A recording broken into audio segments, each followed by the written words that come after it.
What's up, Facebook Live community? Matt Reiner here. Another Monday is behind us. Just wanted to chat, hang out, see if anybody had any questions within the Wela community. But I wanted to also just chat through a few things and hopefully provide some, just fun information for the following base this Monday afternoon. It's been a heck of a Monday, but it's been a good one getting back in the swing of things. So if you're out there, join, ask questions, participate. If you like something I say. If you don't, give me a sad face. I'm okay. I can take it. I'm a big boy. But hopefully everybody had a great weekend and is happy to be on the way home or already home, nice and maybe having a glass of wine or a nice beer this Monday afternoon. But hopefully everybody had a good, successful Monday. Sometimes it's a little bit difficult, but you got into the swing of things. So join us. If you haven't subscribed to our Well Lives, we'll subscribe and then just get pinged when we're live and ready to go. And then you can ask any of your questions. There's a lot going on in the world today, whether it's from budgeting and saving to the stock market to the political environment, whatever it may be. I'm here to help answer how it can help or how it impacts you and how you can better help your situation going forward. So feel free to chime in, ask any questions, but we'll start off on the pop culture side. Power Rangers was actually a huge box hit this weekend. I actually didn't think it was a big hit, but then I started looking at some of the numbers, and it looked like they spent about $110 million. They had a budget of $110 million for that movie, and the weekend numbers came in, and they had about $40.5 million for that movie, which it's not too shabby for a movie about a movie that highlights something that we were all enjoying as kids, and now they just brought it back. There's always been this talk about how people are always wondering how are they going to continue making new movies and coming up with new ideas and new scripts and everything of that nature. There's no need to come up with new scripts if all you're going to do is take something from the past and bring it back. Nostalgia sells because you look at some of the biggest movies out there right now. Power Rangers just came out. Beauty and the Beast came out. And then you got all the other nostalgia that's going on with Nintendo trying to make their way back into relevancy.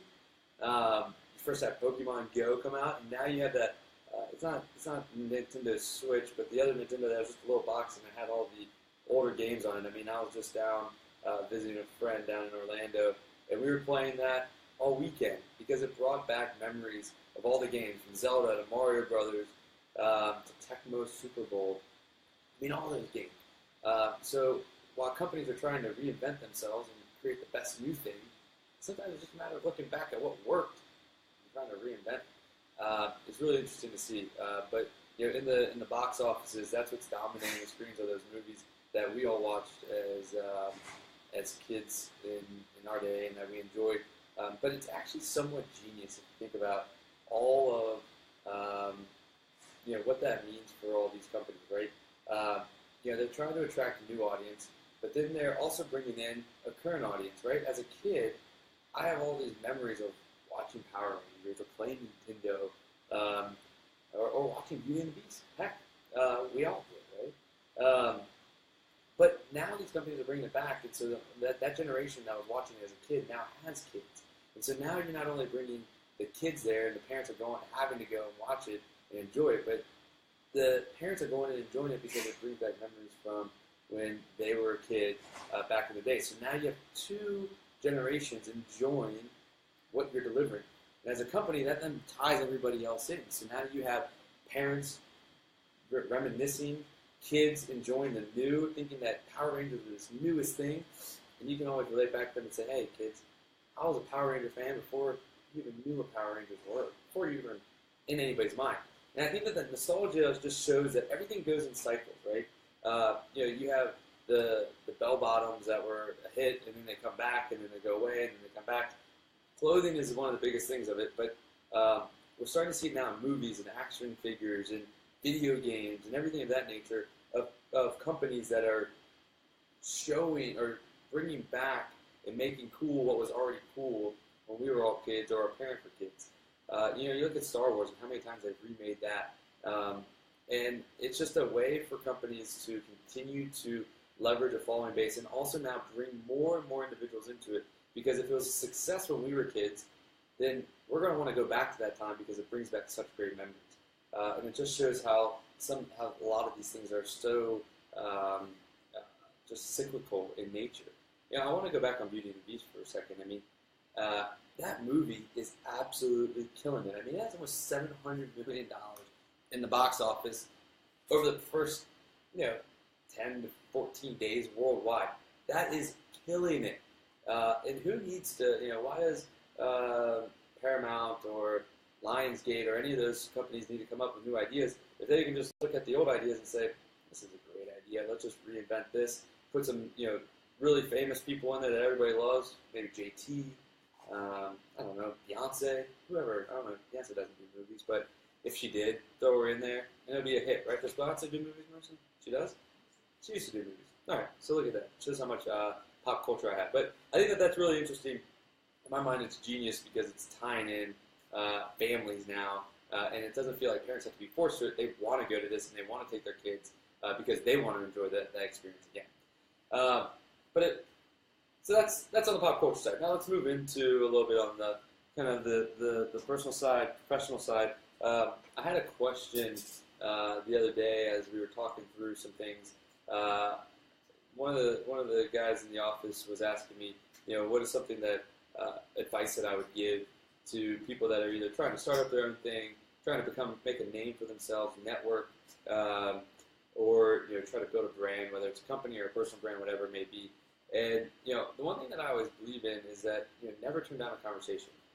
This sometimes goes against what other people may have said, is that you have to be really cognizant of your time and understanding that you can't talk to everybody. But I, since day one of starting Wela and trying to create a name and a brand around the city, have never turned down a conversation, or tried to never turn down a conversation, unless it was like a wholesaler of a product that I knew we were going to use. But if it was someone that just wanted to learn more about what we were doing or what our experiences were, or someone that just wanted to chat and see if there was an opportunity, I always kept those conversations open, because you never know where that conversation could lead, whether it could lead to a future partnership or a future introduction down the road. But what you want to do when you go and build your own brand is that you really want to make sure that everybody has this view of you and your company in a good light.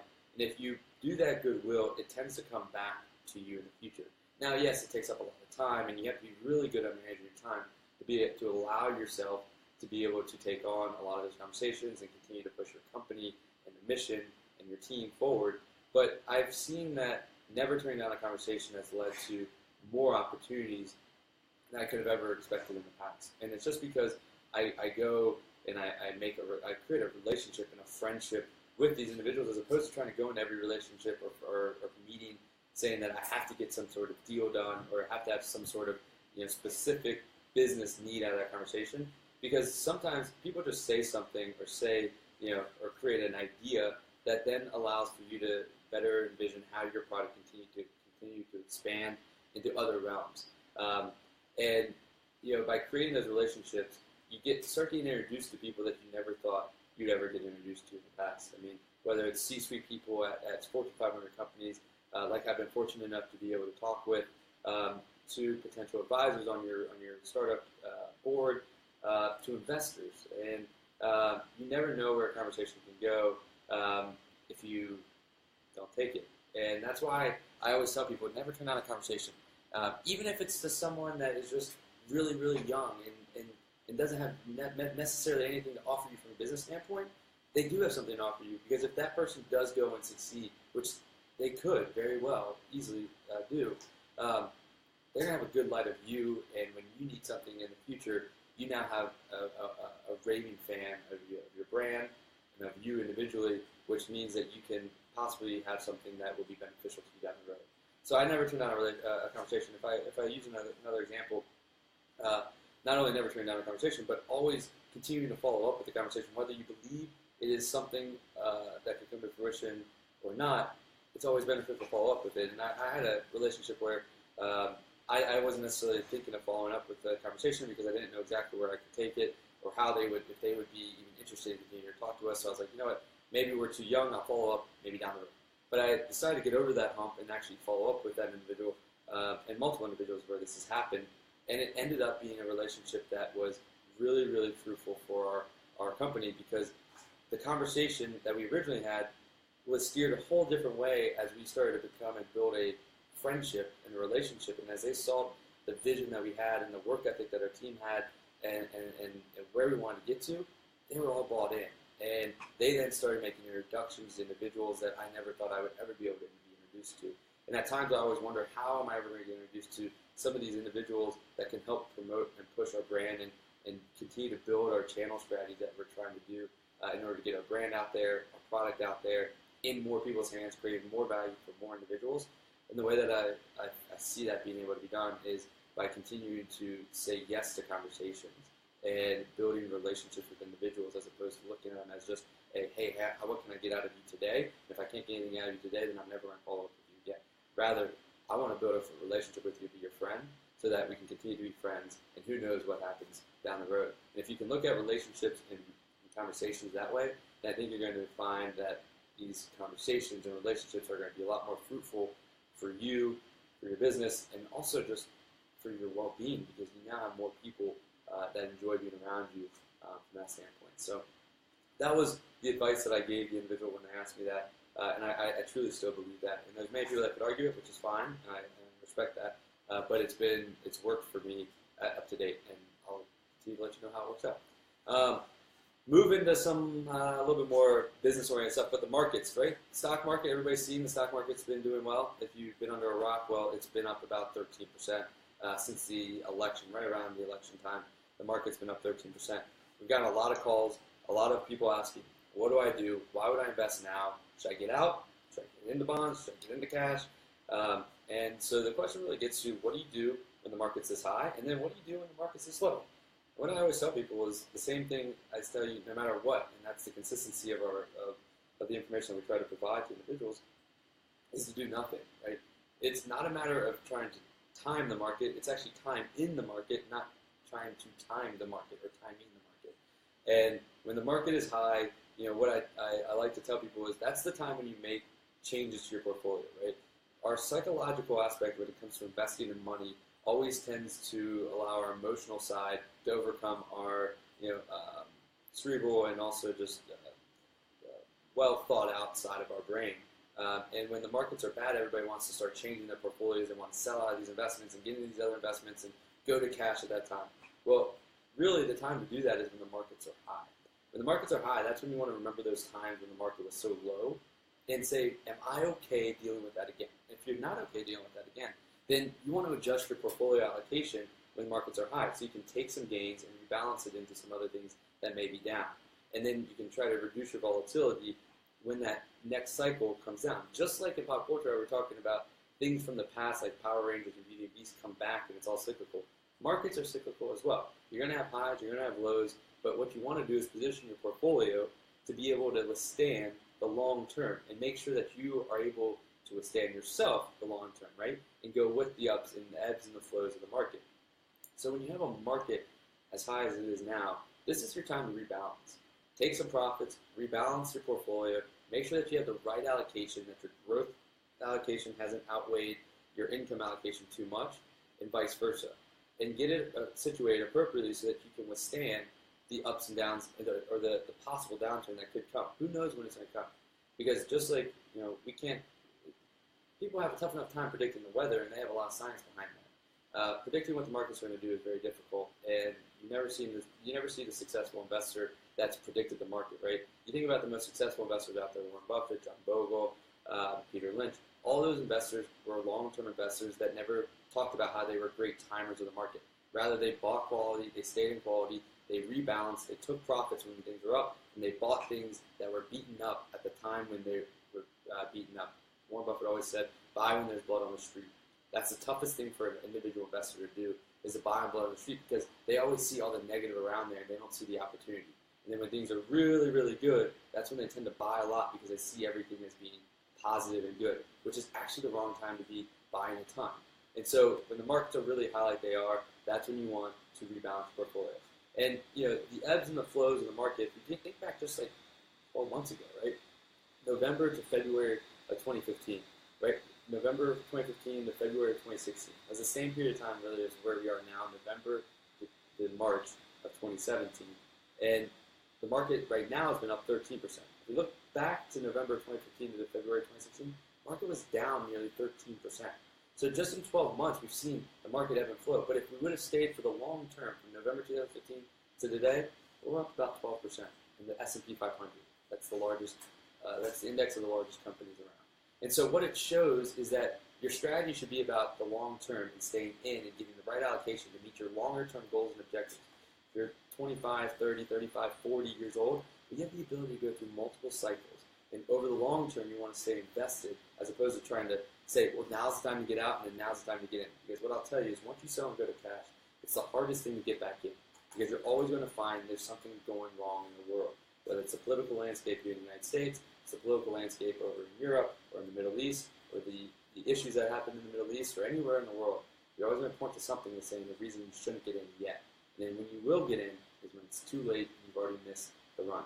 So the best thing to do is just stay invested, continue to rebalance after the good and the bad, make your savings automatic and continue to invest in dollar cost average into the market, which means that you're investing monies every month or every week or every quarter, allows for you to take advantage of both the ups and the downs in the market. So when people come to me and say, what should I do in the marketplace? I say, it's nothing. It's very simple. The job as an advisor is more to be a psychologist and a sounding board as opposed to being not necessarily the best stock picker, right? It's a matter of keeping people moving towards their longer-term goals and objectives. And that's why sometimes it's boring. Even though people want to hear a different answer, the right answer is boring. Stay invested.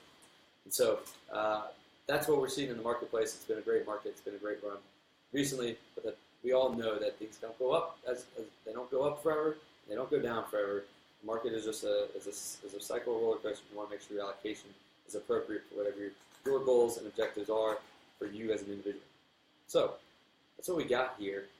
That's what we got this week on the Wela Facebook Live. I appreciate everybody that has taken part in the live, liked some things, gave us thumbs up, gave us hearts, smiley faces, whatever it may be.